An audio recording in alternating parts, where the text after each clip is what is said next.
It was a bright Sunday afternoon, the kind of day where the ocean gleamed like spilled diamonds and families gathered on the sand with laughter, sunscreen, and sandwiches. My husband, Greg, and I had decided to take our 6-year-old son, Milo, to Clearwater Beach. It had been a tense few months between Greg and me, but I told myself the beach would offer us a little normalcy.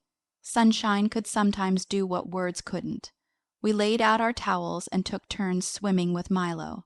Greg had gone to get some ice cream from the boardwalk stand, and I sat under the umbrella scrolling through my phone, my sunglasses hiding the anxiety behind my eyes. I'd been emotionally entangled with someone else, a man named Aaron, a colleague who somehow managed to see through all my defenses at work. It had started innocently, texts, lunch breaks, long talks about dreams and disappointments. But those talks became daily, then nightly. It wasn't physical, not yet, but emotionally I was already more his than Greg's. I was snapped out of my thoughts when I saw Milo trotting back from a nearby volleyball court, tugging along a tall man in swim trunks. "Mama, Mama," he beamed. "I saw Mr. Aaron. He's here. I told him to come say hi." My blood went cold, and there he was, Aaron. I hadn't told him we'd be at this beach. I hadn't even known he lived close by.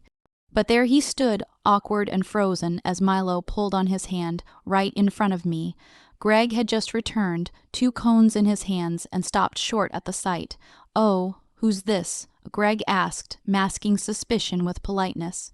Aaron stuttered. "I just ran into your son. He recognized me from work." Milo grinned. "Mama always shows me pictures of Mr. Aaron at home. He's her best friend." Greg turned me. "You show him pictures of your coworker at home." There was no covering it up. I could see in Greg's eyes the million unspoken realizations crashing like waves. Aaron offered a quick nod and left, mumbling something about volleyball. The ride home was silent. That night, Greg didn't ask questions. He didn't shout. He simply said, "We need to talk tomorrow." The real confrontation came after Milo had gone to bed. I confessed.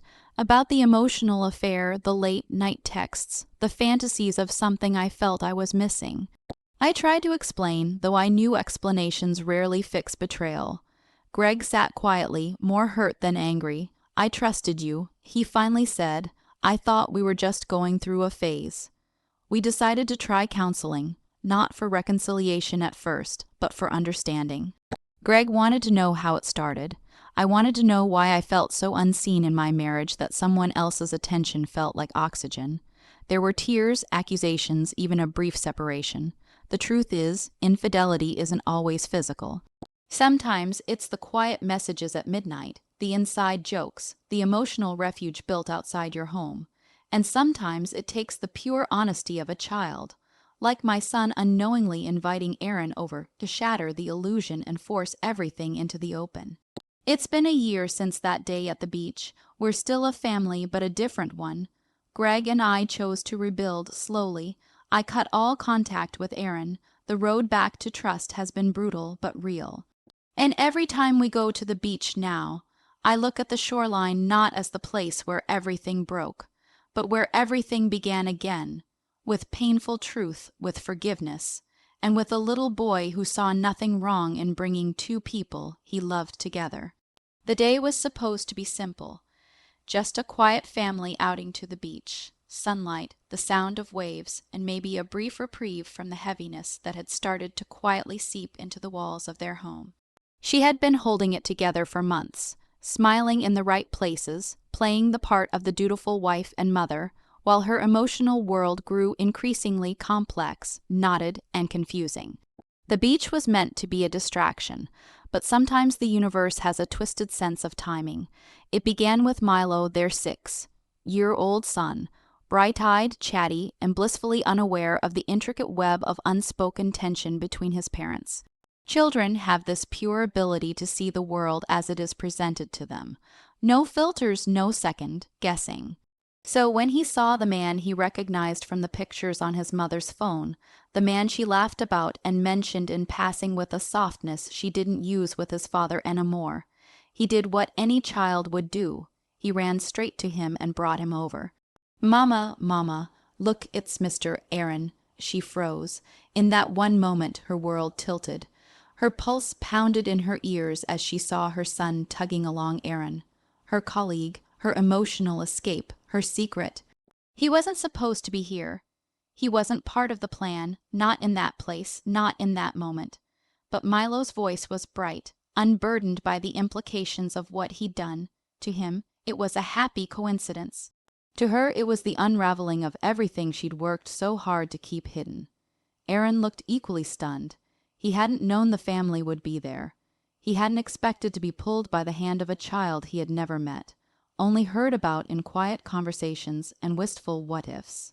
Now he stood face to face with the very life he had indirectly disrupted. The husband, the son, the illusion of stability.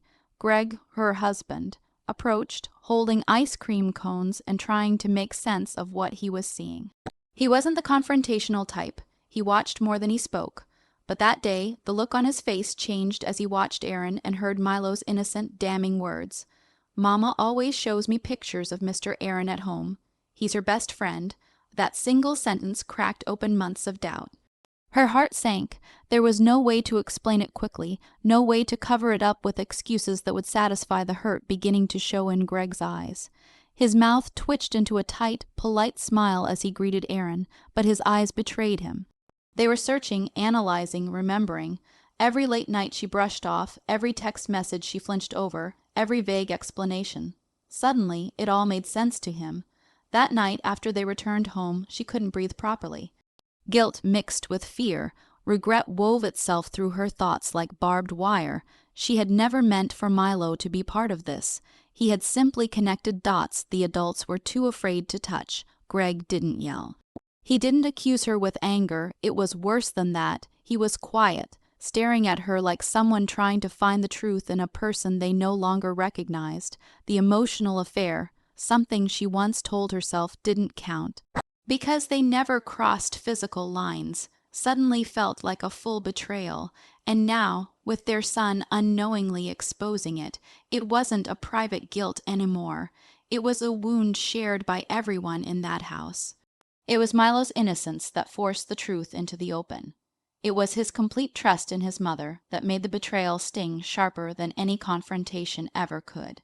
And in that moment, standing on that beach, watching Aaron awkwardly retreat and Greg silently reevaluate everything he thought he knew, she felt the fragile reality of her dual life come crashing down.